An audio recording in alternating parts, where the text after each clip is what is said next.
Hello guys, welcome back to full tank family YouTube channel. ഇന്ന് നമ്മുടെ വണ്ടിയുടെ washing video ആണ്.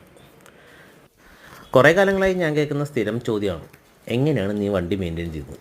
എൻ്റെ ഫ്രണ്ട്സിൻ്റെ ഇടയിലൊക്കെ ഞാൻ ഫോളോ ചെയ്യുന്ന സ്റ്റൈൽ ശരിയാണോ തെറ്റാണോ എന്ന് എനിക്കറിയില്ല. പക്ഷേ ഞാൻ ഇങ്ങനെയാണ് ഒരു 8 കൊല്ലമായിട്ട് ഈ വണ്ടി മെയിൻറ്റെയിൻ ചെയ്യുന്നത്. കാരണം ഞാൻ 8 കൊല്ലങ്ങൾക്ക് മുമ്പാണ് ഈ വണ്ടി പെയിൻ്റ് അടിച്ചത്. അതിനു മുമ്പ് വേറെ വണ്ടിയായിരുന്നു. ആ വണ്ടി ഞങ്ങൾ വിറ്റിട്ടാണ് ഈ വണ്ടി എടുത്തത്.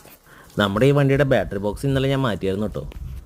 എല്ലാ ഫ്രണ്ട്സിനും ഉണ്ടായിരുന്നു ഒരു അഭിപ്രായം, ആ വണ്ടിക്ക് മാച്ച് ആവാത്തൊരു ബാറ്ററി ബോക്സാണ് അതെന്ന്.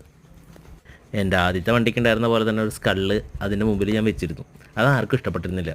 സോ അത് ഞാൻ മാറ്റിയിട്ടുണ്ട്. ഇങ്ങനെയൊക്കെയാണ് ഞാൻ വാഷ് ചെയ്യാറ്. ഇത് കഴിഞ്ഞാൽ കുഞ്ഞിക്കുഞ്ഞൻ സിനിമയിൽ ദിലീപ് പറയുന്ന പോലെ നനവോടെ തന്നെ എല്ലാം മേത്ത് പുരട്ടണം എന്നാലേ വെളുക്കൂ എന്ന് പറയുന്നില്ലേ, അതുപോലെ ചെറിയ ചെറിയ പൊടിക്കൈകളും ഉണ്ട്. സത്യം പറഞ്ഞാൽ ദേഹം വെളുക്കോ ഇല്ലയോ എന്നറിയില്ല, പക്ഷെ കുടുംബം വെളുക്കും ഈ മുതലിൻ്റെ തേപ്പ്. ഇങ്ങനെയൊക്കെയാണെങ്കിലും ഇതൊക്കെ കഴിഞ്ഞ് അവനെ കാണുമ്പോൾ കിട്ടുന്നൊരു സാറ്റിസ്ഫാക്ഷൻ, അതിൽ ഇതെല്ലാം മറന്നു പോകും. ഇത്രയും നീണ്ട പ്രൊസീജിയറായ കാരണം ഞാൻ വളരെ വിരളമായി മാത്രമേ വണ്ടി കഴുകാറുള്ളൂ. തുടക്കലാണ് പതിവ്. നിങ്ങൾക്ക് ഈ ചെറിയ വീഡിയോ ഇഷ്ടപ്പെട്ടെന്ന് കരുതുന്നു. കമൻറ്റ് ചെയ്യണം, ലൈക്ക് ചെയ്യണം, സബ്സ്ക്രൈബ് ചെയ്യണം. Thank you.